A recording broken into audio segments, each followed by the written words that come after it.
मैं केवल देह नहीं, मैं जंगल का पुश्तैनी दावेदार हूँ। पुश्ते और उनके दावे मरते नहीं, मैं भी मर नहीं सकता। मुझे कोई भी जंगल से बेदखल नहीं कर सकता। उलगुलान उलगुलान उलगुलान। दोस्तों, क्या है ये उलगुलान? बिरसा मुंडा ने इस नारे को क्यों कहा, आप इस वीडियो में जानेंगे।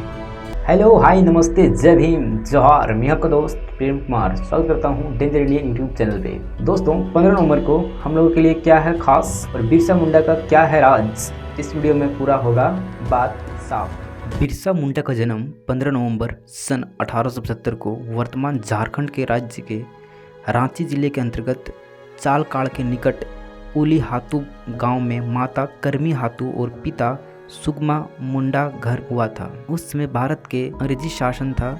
आदिवासियों को अपने इलाकों में किसी भी प्रकार का दखल मंजूर नहीं था। यही कारण रहा है कि आदिवासी इलाके हमेशा स्वतंत्र रहे हैं। अंग्रेज भी शुरू में वहां जाने से कतराते थे, लेकिन तमाम षड्यंत्रों के तहत वे घुसपैठ करने में कामयाब हो गए। अंग्रेज ने इंडियन फॉरेस्ट एक्ट 1842 पारित कर आदिवासियों को जंगल के अधिकार से वंचित कर दिया।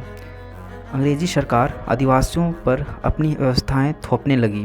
अंग्रेज़ों ने जमींदारी व्यवस्था लागू कर आदिवासियों के वे गांव जहां वे सामूहिक खेती करते थे, जमींदारों और दलालों में बांटकर राजस्व की नई व्यवस्था लागू कर दी। और फिर शुरू होता है अंग्रेज़ों एवं तथाकथित जमींदारों व महाजनों द्वारा भोले भाले आदिवासियों का शोषण। इसी बीच बिरसा बाल अवस्था से किशोरा अवस्था और युवा अवस्था में पहुँचते हैं। वह आदिवासियों की दरिद्रता की वजह जानने और उसका निराकरण करने की उपाय सोचते हैं। आदिवासियों की अशिक्षा का लाभ लेकर गांव के जमींदार महाजन अत्यधिक शुद्ध ब्याज में उलझाकर उनकी जमीन लेते रहे थे। आदिवासियों का कर्ज प्रतिदिन बढ़ता ही रहता। महाजन भी तो यही चाहते थे कि आदिवासियों का कर्ज बढ़ते और खेत का पट्टा लिखवा ले, फिर आदिवासियों खेत में काम करे, पालकी उठाए। उनके नासमझ बच्चे खेत पर मुफ्त में पहरा भी देंगे। हुआ भी यही। आदिवासी अपने ही जमीन पर गुलाम बन गए। वन के उत्पादों पर, आदिवासियों के पुश्तैनी अधिकारों पर पाबंदी, कृषि भूमि के उत्पाद पर लगान और अन्य प्रकार के टैक्स, और इन सब के पीछे अंग्रेज अधिकारी, उनके देसी कनविनिदे, सामंत, जागीरदार और ठेकेदार, ये सब आदिवासियों के लिए दिक्कू शोषण बहरी थे। आदिवासियों की हालत बद से बदतर होती गई। बिरसा समझ गया शोषणकारी बाहरी इंसान होता है और जब तक उसे नहीं भगाया जाएगा तब तक दुखों से मुक्ति नहीं मिलेगी। अपने भाइयों को गुलामी से आज़ादी दिलाने के लिए बिरसा ने उलगुलान की अलख जगाई। 1895 में बिरसा ने अंग्रेजों लागू की गई जमींदार प्रथा और राज्य व्यवस्था के खिलाफ लड़ाई के साथ साथ जंगल जमीन की लड़ाई छेड़ी। बिरसा ने सूदखोर महाजनों के खिलाफ भी जंग का ऐलान किया। यह मात्र विद्रोह नहीं था, आदिवासी अस्मिता, सभ्यता और संस्कृति को बचाने के लिए संग्राम था।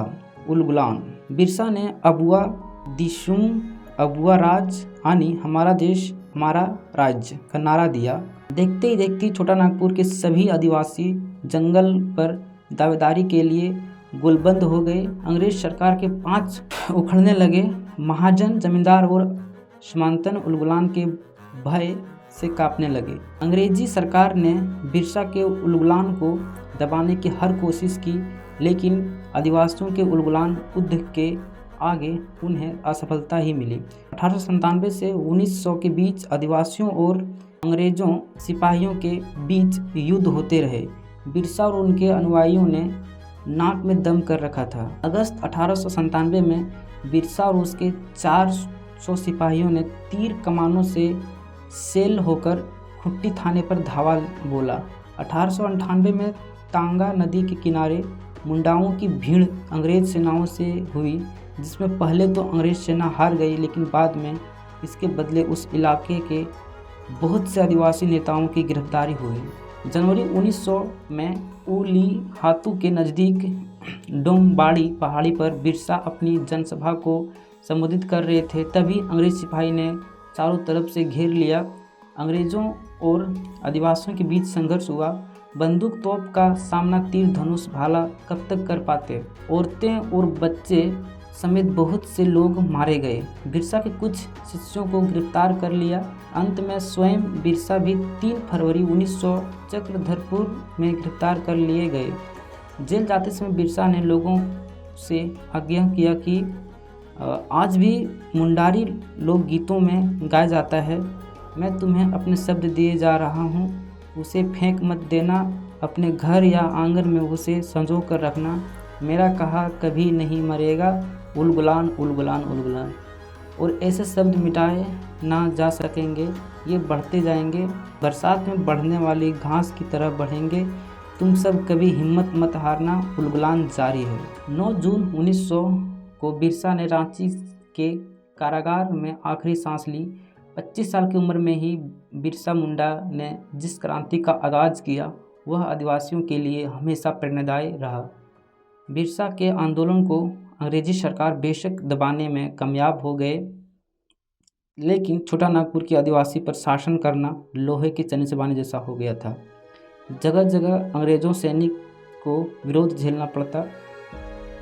नतीजतन अंग्रेज सरकार को छोटा नागपुर टेनेसी एक्ट 1908 पारित कर आदिवासी क्षेत्रों विशेष क्षेत्र घोषित करना पड़ा। इन क्षेत्रों में बिना अनुमति बाहरी आबादी के प्रवेश पर रोक लगाई गई। आदिवासियों को जंगल में एक सीमा तक अधिकार मिल गया, परंतु अपनी जमीन और जंगल पर पूर्ण अधिकार को लेकर संघर्ष तब भी जारी रहा। आज भी देश के तमाम हिस्सों में आदिवासी जंगल पर दावेदारी की लड़ाई लड़ रहे